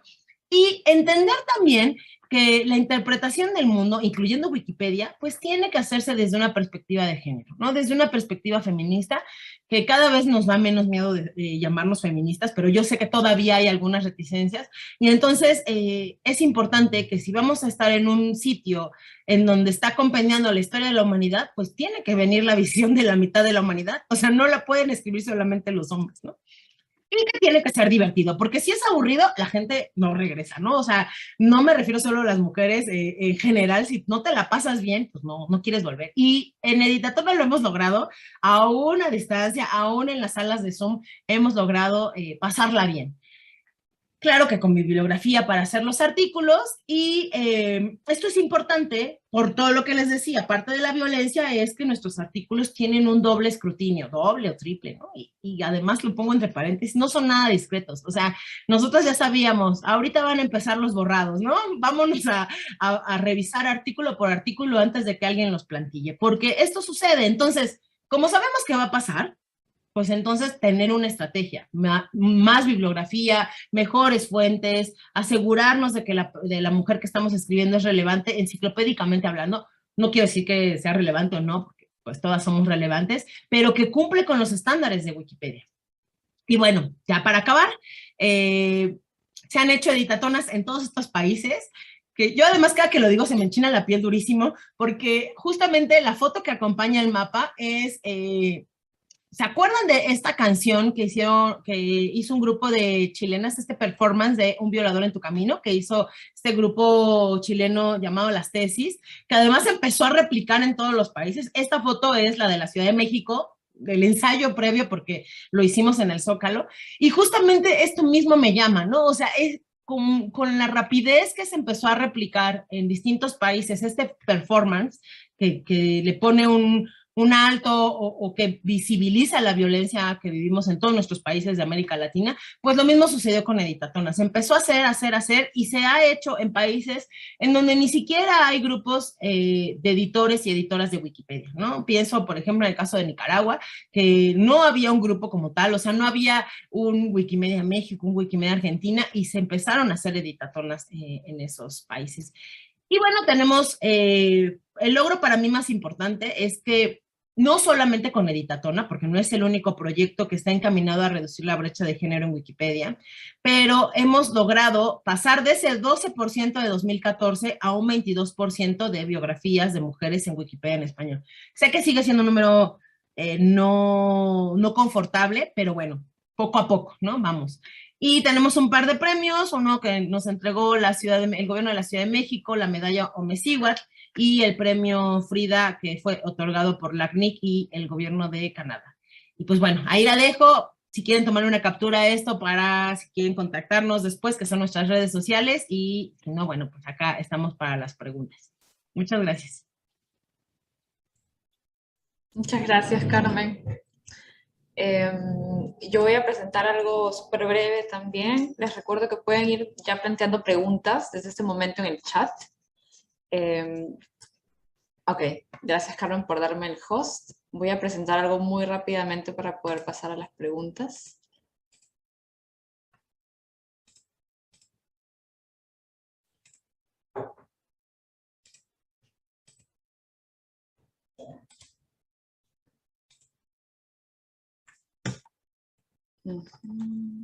¿Se ve mi presentación?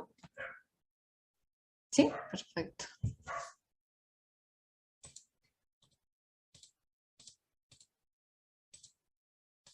Bien. Bueno, quisiera empezar planteando la pregunta que nos hizo generar este evento en principio, ¿no? Es de qué manera proyectos como Archivos Impostores, el proyecto que desarrolló Karen, son clave para la representación de las mujeres en Wikipedia. Y ya con la presentación de Carmen hemos visto por qué es importante que las mujeres estemos representadas allí, ¿no?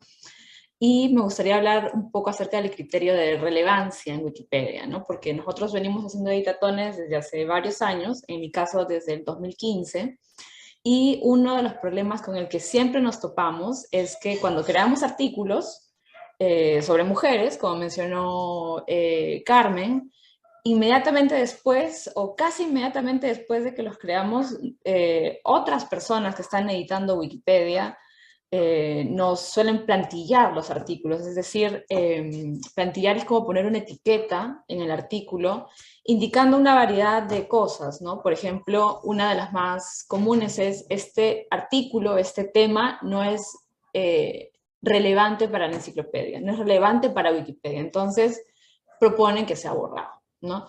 Entonces, eso es un problema para el trabajo que hacemos y está condicionado por lo que ha mencionado Karen, ¿no? La manera en la que la sociedad ha construido la historia, el machismo que pervive en esta sociedad, ¿no? Y el proyecto de Karen nos ayuda a sustentar el criterio de relevancia en el caso de las mujeres, porque para que una persona sea incluida en Wikipedia a través de una biografía, tienen que haber en principio fuentes confiables externas a Wikipedia y que no sean fuentes primarias que hablen de estas personas, ¿no? Ese es el primer criterio. Y el segundo es que esta persona tiene que tener una trayectoria y tiene que haber tenido un reconocimiento por esta trayectoria. Entonces, proyectos como el de Archivos Impostores, pero también el proyecto Históricas, por ejemplo, que también desarrolló Karen, o en realidad los proyectos en la línea de investigación que tiene Karen, nos ayudan a sustentar este reconocimiento, nos ayuda a decir, ok, esta persona, esta mujer, ha sido reconocida por X y Z, porque es la primera mujer aviadora del Perú, porque es importante para nuestra historia, por este motivo, ¿no? Entonces, en realidad, este es un instrumento clave para poder seguir haciendo nuestro trabajo, ¿no? Y otro aspecto en el cual nos ayuda este proyecto es que nos orienta respecto a la creación de contenidos, ¿no? Algo que vamos a ver ahora, y sobre todo en el taller de mañana, es cómo las biografías de mujeres peruanas hay muchas en Wikipedia, eso es algo bueno y positivo, pero muchas de ellas están incompletas. Es decir, que no se llega a entender claramente por qué esta persona ha sido relevante y nos muestran semblanzas que no están terminadas todavía, ¿no? Veo una pregunta en el chat. Perfecto. Entonces, el proyecto de... Nuevamente no puedo... Ahí está. El proyecto de Karen nos ayuda, por ejemplo, a sustentar la relevancia de estas personas, ¿no? Nos ayuda a rastrear nuevas fuentes de información, nos ayuda a saber qué tipo de contenidos falta agregar en estas biografías que ya existen, ¿no? Y también nos ayudan a mapear otros temas que pueden ser incluidos en Wikipedia, como es el caso, por ejemplo, de los hitos históricos de la historia de las mujeres en el Perú, ¿no? Por ejemplo, el acceso al voto o el acceso a espacios tan masculinizados, como mencionaba Karen, como el ejército, las Fuerzas Armadas en general, ¿no? Eso todavía no está en Wikipedia, está por escribirse. También nos ayuda a mapear organizaciones que han sido importantes en este proceso, a mapear procesos históricos, por ejemplo, el proceso de acceso al voto para las mujeres en el Perú, ¿no? El proceso de la independencia y cómo las mujeres participaron en este proceso, y a mapear también lugares, ¿no? A mí me interesó mucho, Karen, cuando mencionabas que las mujeres no estamos representadas en el espacio público, ¿no? Y Wikipedia también es un espacio en el cual se puede agregar contenido sobre espacios públicos, ¿no? Entonces, en realidad sí está vinculado. En el caso de este encuentro, de las editatones que vamos a empezar a hacer ahora, nos vamos a empezar a concentrar por lo que resultaría un poco más sencillo, que es biografías de personas emblemáticas, pero la idea es poco a poco ir aprendiendo cómo funciona la plataforma para poder crear contenidos también sobre esos otros temas, ¿no? Una rápida pasada acerca de cuál es el impacto de Wikipedia en el Perú. Estaba viendo las estadísticas y solamente en octubre de este año en Perú han habido 43 millones de visitas a Wikipedia en español. Entonces, estamos hablando de que realmente muchos peruanos y peruanas buscan contenido en Wikipedia, ¿no? Entonces, nuestras posibilidades de impactar en la sociedad son bastante amplias. Pero no solamente Wikipedia en español, sino que también está la Wikipedia en quechua, que en octubre del 2021 tuvo 7.000 visitas. Y la Wikipedia en aymara, que tuvo 2.000 visitas desde el Perú, ¿no?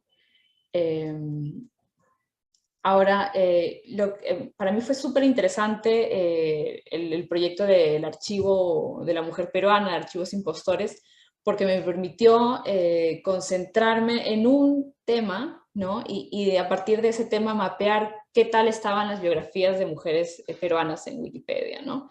Entonces, en principio encontré que en varias de estas mujeres ya están en Wikipedia. De 44 temas o biografías que pude identificar, 38 ya están en Wikipedia en español. Eso es bueno, es positivo. Pero luego nos preguntamos qué tan buena es la calidad de estos artículos, ¿no? Y en Wikipedia la calidad de los artículos se mide fundamentalmente por estos 4 criterios, ¿no? La presencia de imágenes. Las imágenes son muy importantes porque muchas veces el hecho de que un artículo no tenga una imagen hace que la persona no se detenga a leerlo, ¿no? Las referencias también son importantes. Todo el contenido que está en Wikipedia debe provenir de fuentes confiables ya publicadas. Es decir, un artículo que no tiene ninguna fuente, que no cita ninguna fuente, no es un artículo de buena calidad. Su contenido no es de muy buena calidad. La extensión, si el artículo es breve o es largo, aborda todos los aspectos de la vida de la persona, su biografía, explica la obra de la persona y por qué es relevante, ¿no? Y por último, la calidad del texto, ¿no? Entonces, en general, lo que hemos encontrado es que la calidad de los artículos de las peruanas, de las mujeres peruanas incluidas en este proyecto en particular, no es todavía idónea, que hay mucho por trabajar, hay mucho por hacer todavía, y ese es justamente el trabajo que les queremos invitar a hacer a partir del taller que vamos a realizar mañana, ¿no? Hemos encontrado algunas problemáticas que yo creo que se conectan directamente con lo que ya han expuesto Karen y Carmen. Hay un riesgo al momento de escribir en Wikipedia de reproducir los sesgos que están presentes en las fuentes de información, ¿no? Y hay que tener un criterio definitivamente para escribir y evitar reproducir estos prejuicios, porque ya vimos que este contenido es leído por miles de personas, ¿no? Por ejemplo, uno de estos sesgos es el sexismo, que está presente en las fuentes, ¿no? Por ejemplo, vemos que en los artículos de Wikipedia de varias de estas mujeres hay referencias excesivas a la vida personal. ¿A qué me refiero? A que se habla, por ejemplo, en la introducción de la biografía de una persona, se habla acerca de quién fue su papá, de quién fue su pareja, a qué se dedicaba su papá, o su pareja, o su familia, o sus hermanos, y no se aborda por qué esta persona es relevante, ¿no? Hay información también sin contextualizar. Por ejemplo, en el artículo de Elvira García y García, si ustedes van a la sección de obras, se van a dar cuenta que realmente no hay una explicación de la obra de Elvira García y García, primero, y segundo, que hay un listado, básicamente, de las obras que ella escribió.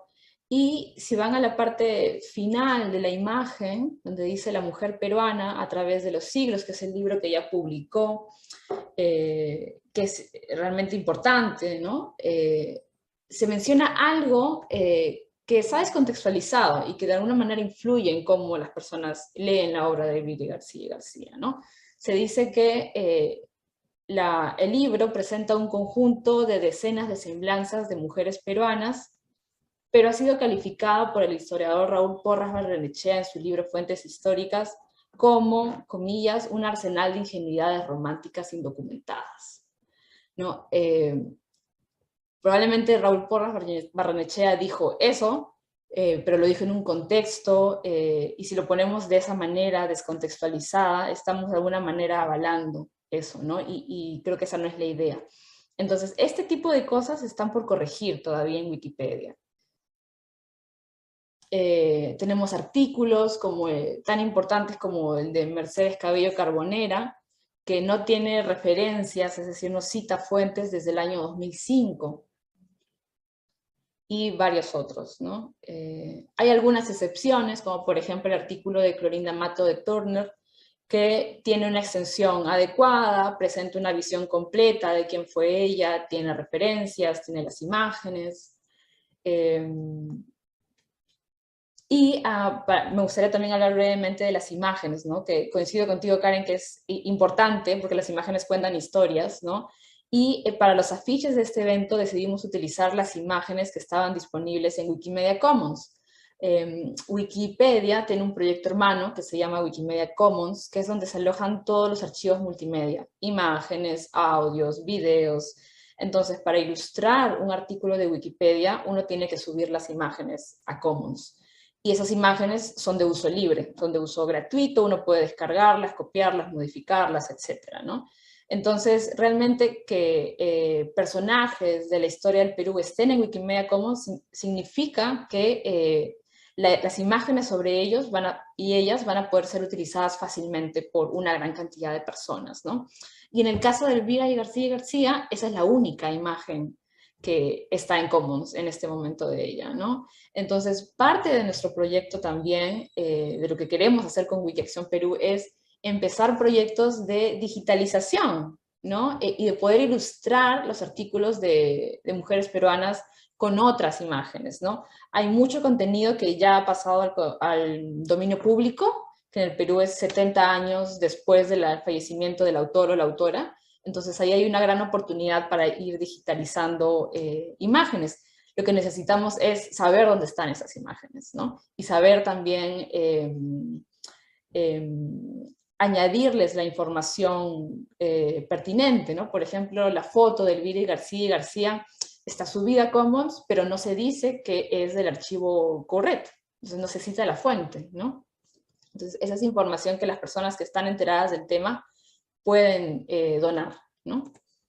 Bien, eso es lo que yo quería presentarles para hoy, y sin más, me gustaría que pasáramos a las preguntas.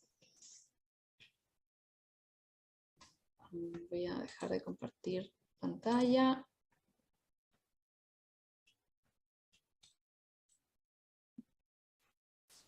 Bien, veo que tenemos una primera pregunta. Yo también tengo algunas preguntas, pero quisiera pasar primero a las de la audiencia.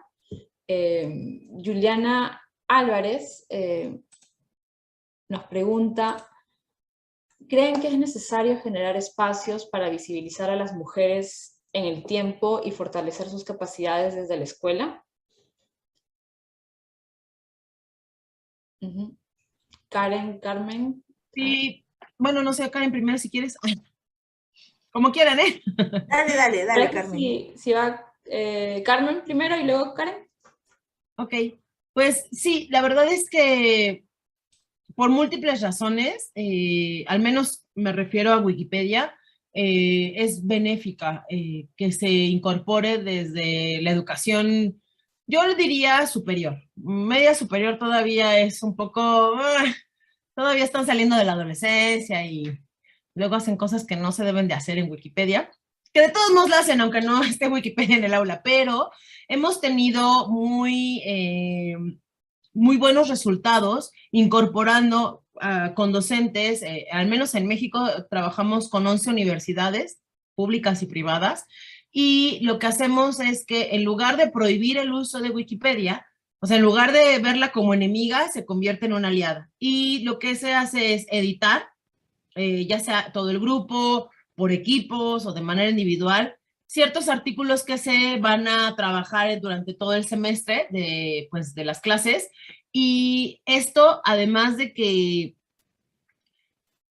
ayuda mucho para cuestiones de redacción, investigación, o sea, como estas herramientas pues, que se enseñan en las universidades, también ayuda para la argumentación. Y cuando se enfoca en mujeres, bueno, pues entonces estamos haciendo como todo completo, ¿no? Estamos visibilizando a las mujeres, estamos visibilizando también la necesidad de contar con más fuentes de mujeres desde los pues, primeros años de formación académica, universitaria, ¿no? Entonces, si, por ejemplo, yo trabajo con una clase de la carrera de comunicación, es decir, que está formando a las siguientes periodistas, pues qué mejor que se den cuenta desde la carrera que hace falta que se escriba sobre mujeres, ¿no?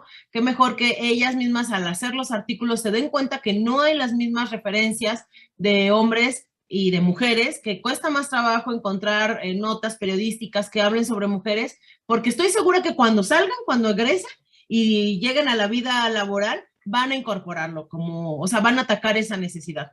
Es lo que yo puedo comentar. Bueno, a mí me parece que hacen falta espacios para visibilizar el protagonismo de las mujeres. Eh, Hacen falta espacios desde la producción simbólica, ¿no? Que nos genere puentes sensibles con nuestra memoria y nuestro pasado, y ahí va un poco el tema del que yo hablaba del espacio público, ¿no?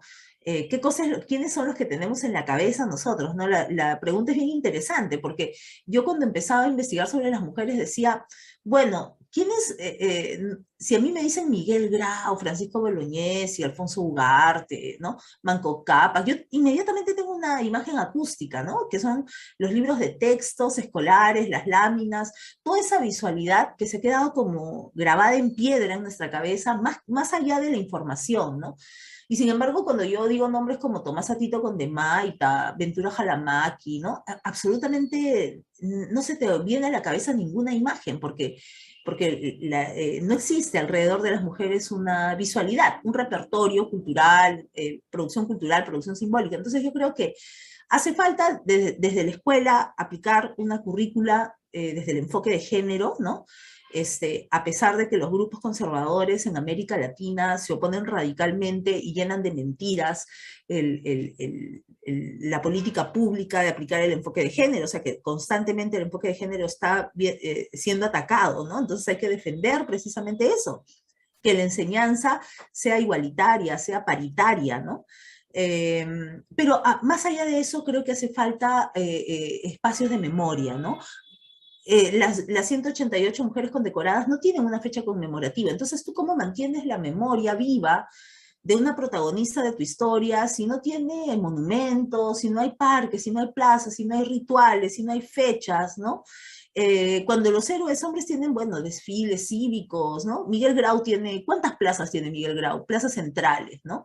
¿Cuántas plazas centrales ocupamos las mujeres en la ciudad de Lima? Hablo de Lima, ¿no? Ninguna, pues ninguna, ¿no?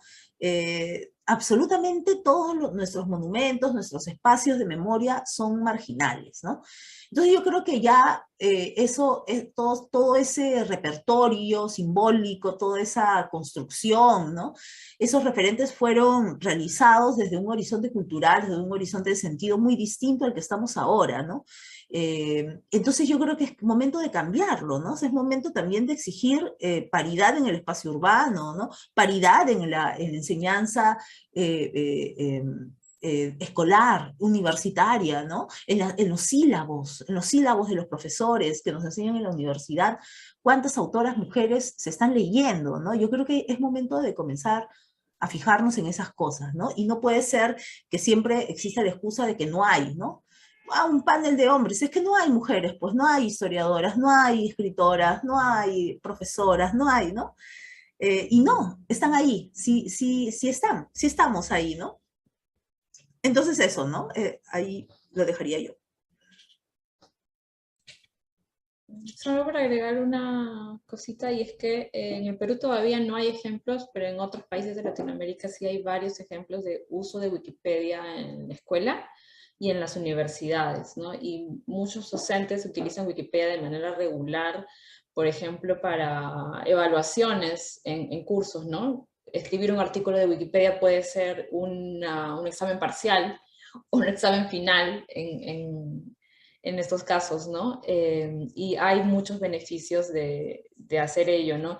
Y también Wikipedia, la idea es que sea como una primera fuente de información. si Wikipedia tiene referencias de calidad, quiere decir que la persona que está leyendo, por ejemplo, en este caso una persona escolar o universitaria, automáticamente después de terminar de leer se va a las referencias y ahí consigue más información, ¿no? Entonces, cuanto más referencias hay, de mejor calidad sean, es mucho mejor, ¿no?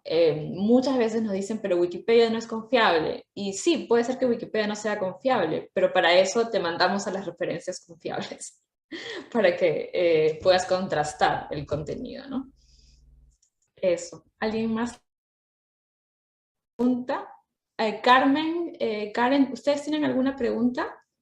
Yo veo unas preguntas acá en el chat. Dice, hay una pregunta, dos preguntas para mí, las voy a responder. Una dice, ¿cuál podría haber sido la invisibilización, o bueno, el motivo del retroceso de la visibilización luego de este primer reconocimiento, imagino, que tiene que ver con lo de San Martín? Mira, yo creo que todo lo que tiene que ver con cómo se escribe la historia se enuncia y se relaciona a los espacios de poder, ¿no?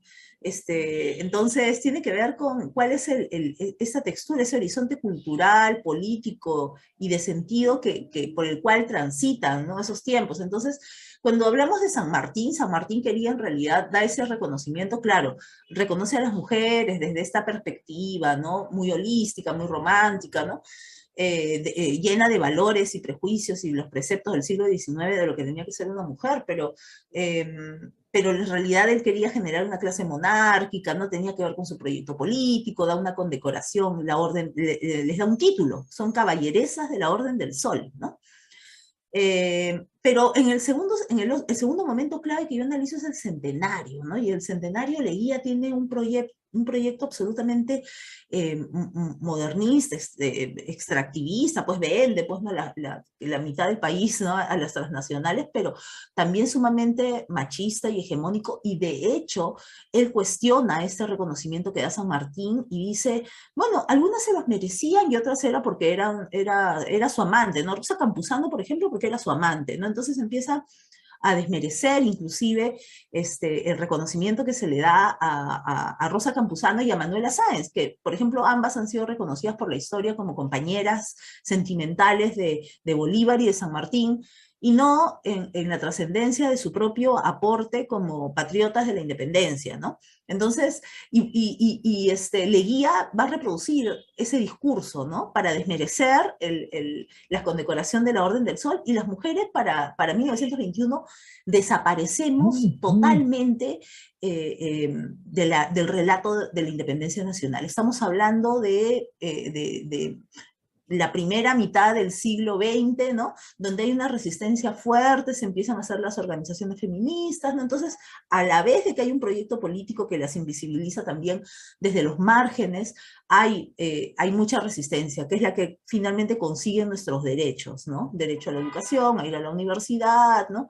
Las 8 horas, el voto femenino, que fuimos el penúltimo país de la región, ¿no? En otorgarlo. Entonces, yo creo que eso es lo que sucede, ¿no? Un horizonte político muy, muy, muy difícil, muy machista, ¿no?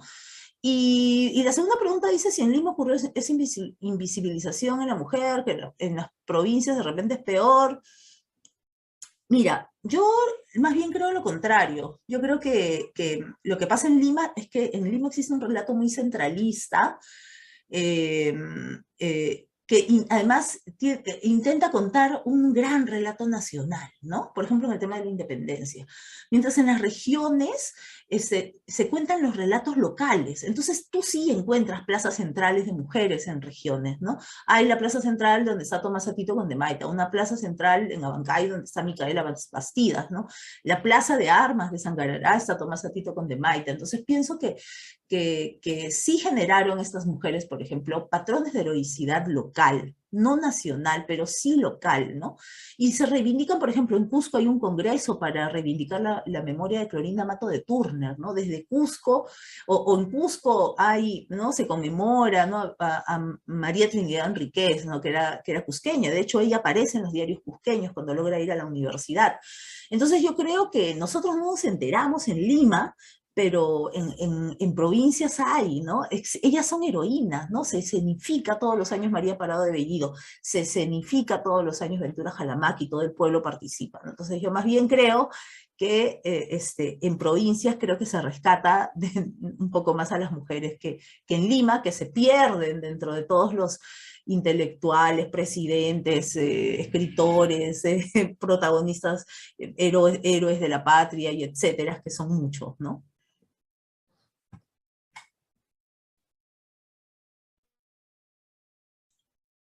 También hay una pregunta para ti, Carmen. Sí. Bueno, dice que si han podido identificar si el mansplaining es igual de alto en Wikipedia en inglés, es decir, si el problema está identificado en Wikipedia en español como cuestión de origen cultural latinoamericano y español.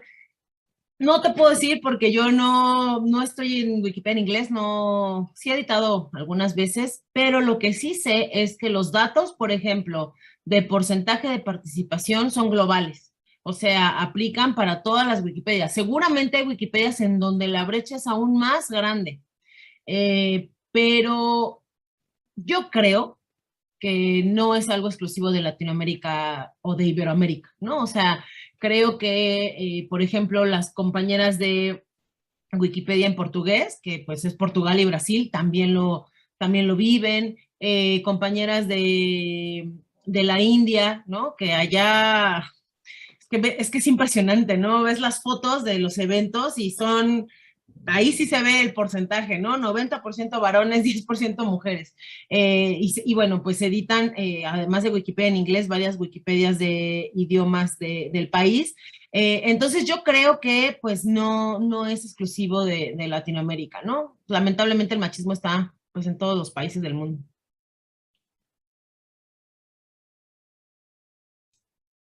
Sí, es verdad. En arte y feminismo desarrollamos campañas a nivel global y vemos que la participación de mujeres en varios idiomas es reducida, no solamente en español.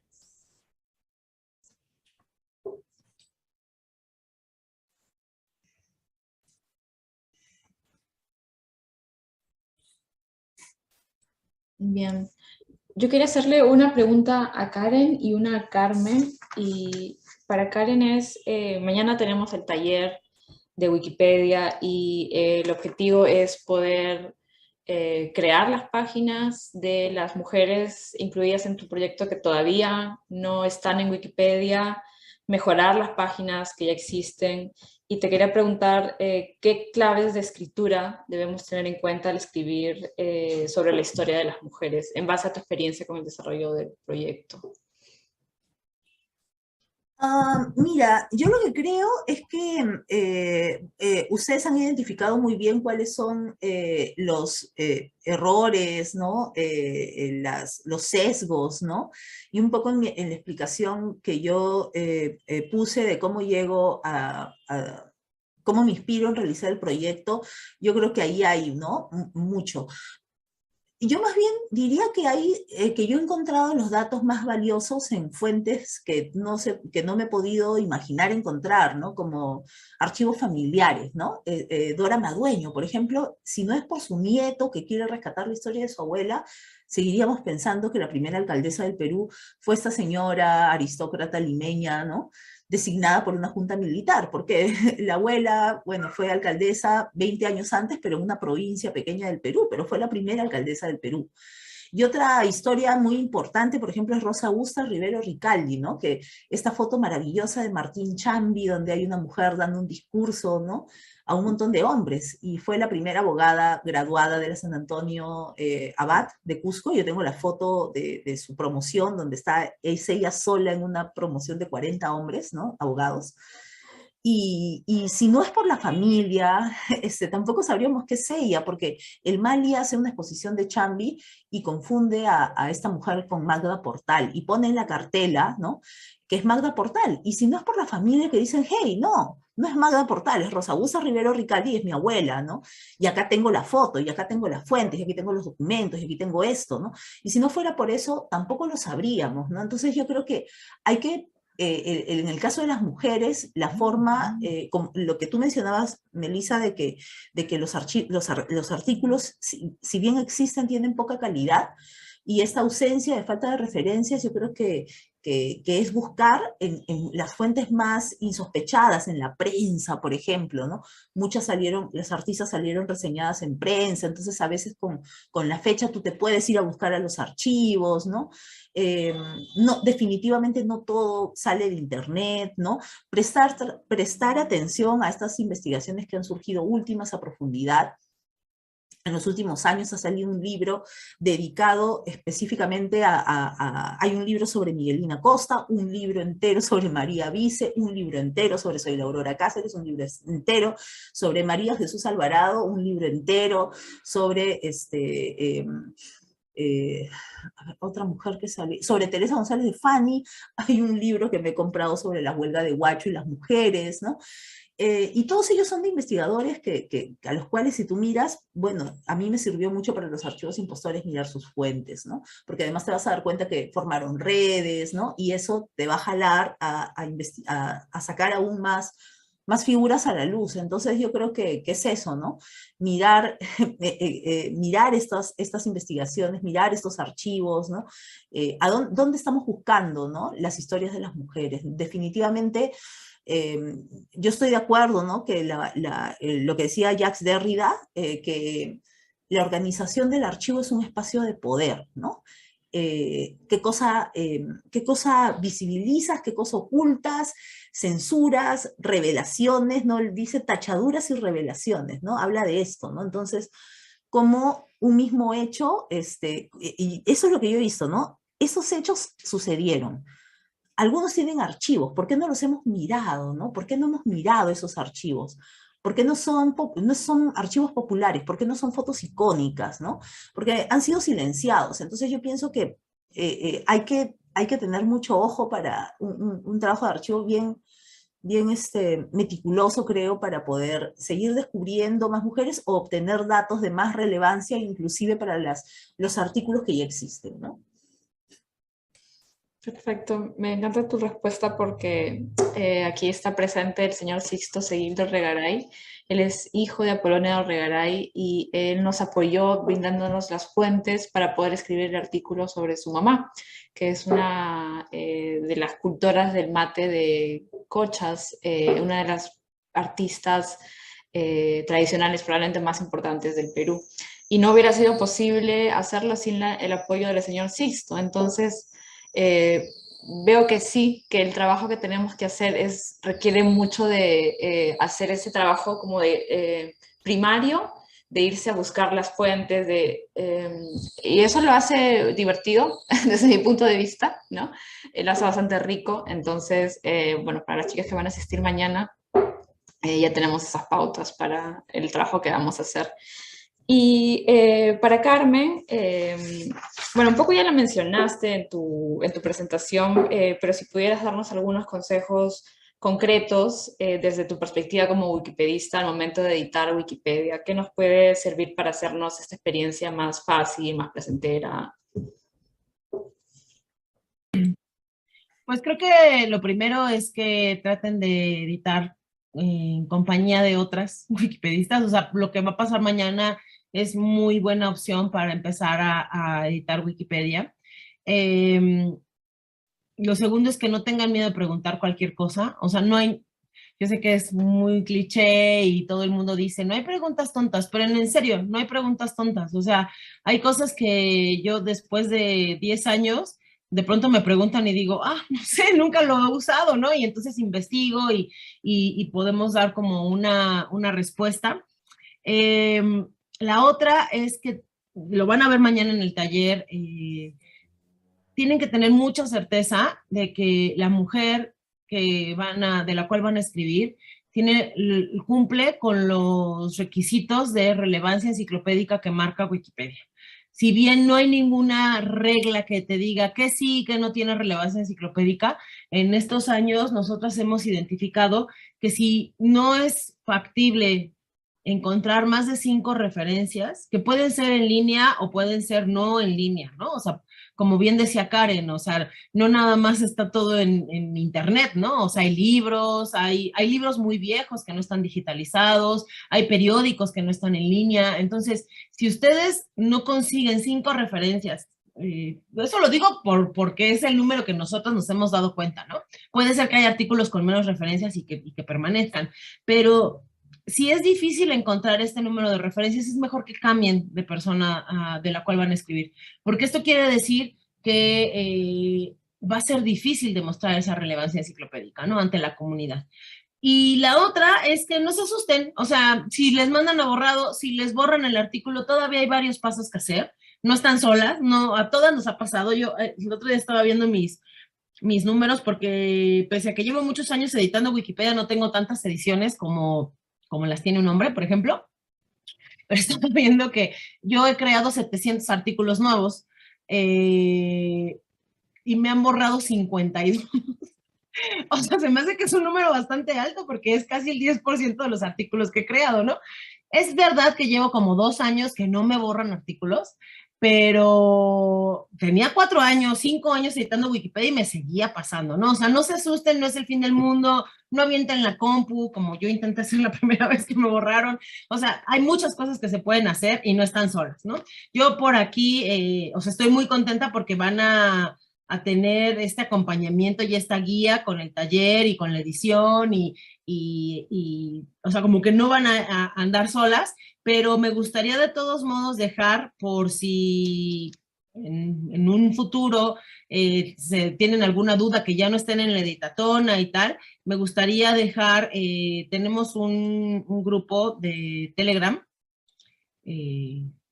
de Editatona. Entonces, si algún día tienen alguna pregunta o quieren enterarse de las siguientes editatonas que hay, no solo en México, sino en la región, pues pueden integrarse a ese chat. Es exclusivo para mujeres, pero bueno, pues es todo, son todas las recomendaciones. La verdad es que diviértanse mucho, es una experiencia que ojalá les guste tanto que cada que entren a un artículo y le ven un error, lo corrijan, ¿no? Porque de eso se trata, o sea, tenemos que llegar a ocupar Wikipedia. Muchas gracias, Carmen. Bien, entonces ya llegamos al final del conversatorio. Únicamente agradecerles nuevamente a Karen y a Carmen por su participación.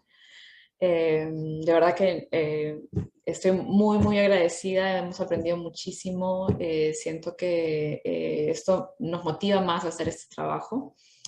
Mañana tenemos el taller, va a ser de 10 a 12, va a ser también vía Zoom, vamos a enviar el enlace de acceso esta noche y también algunos recursos de entrenamiento.